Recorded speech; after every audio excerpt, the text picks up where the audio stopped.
Hello everyone, welcome on the series of Excel interview question. This is the question number 7। इससे पहले हम लोग 6 और क्वेश्चंस को जो सॉल्व कर चुके हैं। अगर आप प्रीवियस 6 क्वेश्चंस को देखना चाहते हो तो आप नीचे डिस्क्रिप्शन को एक्सप्लोर कर लो, वहाँ से आप उन 6 वीडियोस को देख सकते हो। मैंने उसका प्लेलिस्ट भी लगा रखा है, so from there you can also check the playlist. So let's start this question number 7।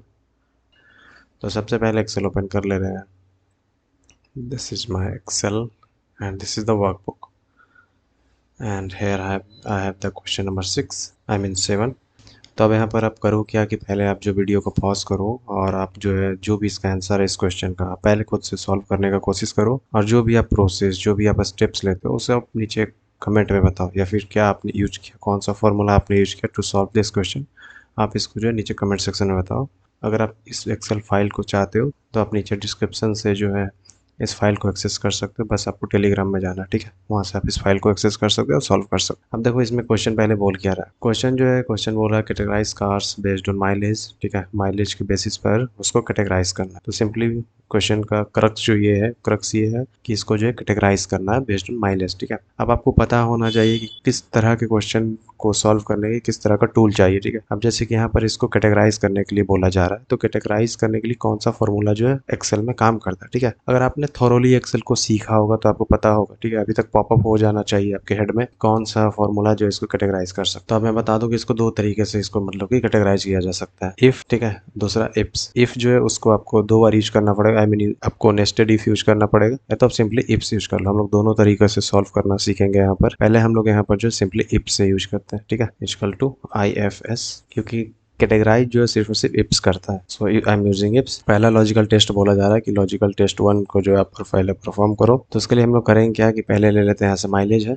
ठीक है। मैं रेफरेंस ले रहा हूँ इसलिए ताकि जब मैं ड्रैग करूँ तो रेफरेंस भी जो है बार बार ड्रैग होते जाए और सभी में ऑटोमेटिकली फिल हो जाए। सो G5 अगर माइलेज जो है वो बोला जा रहा है कि अगर माइलेज जो है लोअर देन 30,000 हो, आप यहाँ पर कभी भी कॉमा नहीं लगाना, ठीक है, 30,000 हो। अगर उसके बाद पूछा रहा है अगर वैल्यू सही हो जाता है तो वैल्यू ऑफ ट्रू, तो अगर ट्रू हो जाता है then it should be in the excellent category. उसका बाद बोल रहा है logical test 2। So logical test 2 में मतलब इसी सेल को रेफरेंस ले लेंगे, और यहाँ पर जैसे कि अगर ये जो है 70,000 से कम होना चाहिए, ठीक है। 70,000 से कम क्या होगा, 69। यहाँ पे देख लो कैटेगरी जो बोला जा रहा है 69,999, तो वो जो है कम होना चाहिए। 70,000 जो कम होगा उसमें ये आ जाएगा, ठीक है। इसमें हम लोग लिख दे रहे हैं 70,000। एक बार बता दूं जैसे कि कॉमा अगर मैं दूंगा तो ये जो वैल्यू ट्रू में चला जाए, ठीक है, उसको सिर्फ 70 कंसिडर किया जाएगा, इसलिए आप कभी भी कॉमा नहीं लगाना। अगर ये आता है तो उसके बाद बोल रहा है इसको हम लोग क्लोज कर दे रहे हैं, ठीक है, कॉमा देकर। उसके बाद बोल रहा है इफ वैल्यू ट्रू, ठीक है, सेकेंड वाला जो लॉजिकल टेस्ट, अगर वो सेकेंड वाला लॉजिकल टेस्ट अगर सही हो जाता है तो इसको जो है गुड वाले कंडीशन में रखना है, गुड वाले कैटेगरी में रखना। उसके बाद बोला जा रहा है लॉजिकल टेस्ट 3। अब लॉजिकल टेस्ट 3 है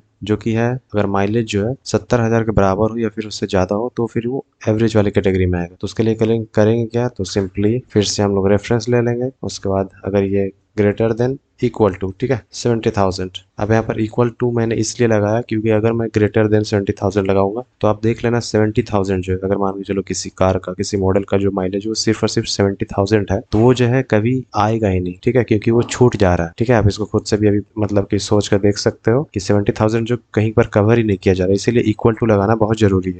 अगर सही हो जाता है कॉमा, अगर ये सही हो जाता है लॉजिकल टेस्ट 3, तो इसको जो है आप एवरेज वाले में कर दो, ठीक है, average double quotation mark close parenthesis enter, average आ गया। सिंपली डबल क्लिक करना है, ये जो है फिल हो गया, ठीक है। अब देख लेते हैं जैसे ये एक्सेलेंट है, तो एक्सेलेंट होने के लिए क्या है, एक्सेलेंट होने के लिए 30,000 से कम होना चाहिए। माइलेज देखो 5,356 है, ठीक है। किसी और को देख लेते हैं, जैसे यहाँ पर ये गुड है, तो गुड होने के लिए क्या था कि 30,000 और 70,000 के बीच में होना चाहिए, मतलब 69,999, तो ये जो 42,000 थी, इसलिए गुड वाले कैटेगरी में आया, ठीक है। ये तो अभी हम लोगों ने यूज किया नेस्टेड इफ, सॉरी हम लोगों ने यूज किया था इफ्स। अब हम लोग जो नेस्टेड इफ के साथ हम लोग जो इसको सॉल्व करके देख लेते हैं। सो IF ये हो गया इफ। अब यहाँ पर रेफरेंस ले लेते हैं। माइलेज जो है अगर माइलेज मान के चलो कि लोअर हो, ठीक है, मतलब कि लोअर देन 30,000 हो, क्योंकि 300 आई मीन 3,000 हो गया। ये अगर उससे लोअर हो 30,000 से तो इसको जो एक्सेलेंट वाले में डालना है, excellent double quotation mark comma. अब यहाँ पर देखो, यहाँ पर सिर्फ 2 चीज़ें और logical test value if true value if false, ये सिर्फ और सिर्फ 2 कैटेगरीज में, सिंगल एफ जो है वो सिर्फ और सिर्फ 2 कैटेगरीज में बांट सकता है, ठीक है। अगर मैं इसको छोड़ दूंगा तो जो भी मतलब कि माइलेज है जो था 30,000 से कम है, ठीक है, उसको जो है एक्सीलेंट कंसीडर कर दिया जाएगा। और दूसरा कंडीशन जो भी मैं डाल दूं, मान के चलो कि बैड, BAD, तो ये सिर्फ दो कैटेगरीज में बांट रहा है, लेकिन हम लोगों को ये जो है 3 कैटेगरीज में बांटना है, तो इसीलिए हम लोग नेस्टेड इफ यूज करते हैं। नेस्टेड इफ मतलब कि इफ के अंदर एक और if. So again I am using if. अब दूसरा इफ जो हम लोग लगा लिया, इसको हम लोग बता देते हैं कि अगर माइलेज जो है 70,000 से कम है, 70,000 से कम है। लॉजिक जो है, जो हम लोग लॉजिक टेस्ट लगा रहे थे इफ्स में, यहाँ पर भी सेम ही रहेगा। लॉजिक टेस्ट में कोई भी, लॉजिकल टेस्ट में कोई भी मतलब कि चेंज नहीं रहेगा, ठीक है। अगर G5 जो है वो lower then 70,000, then it should be in the good category.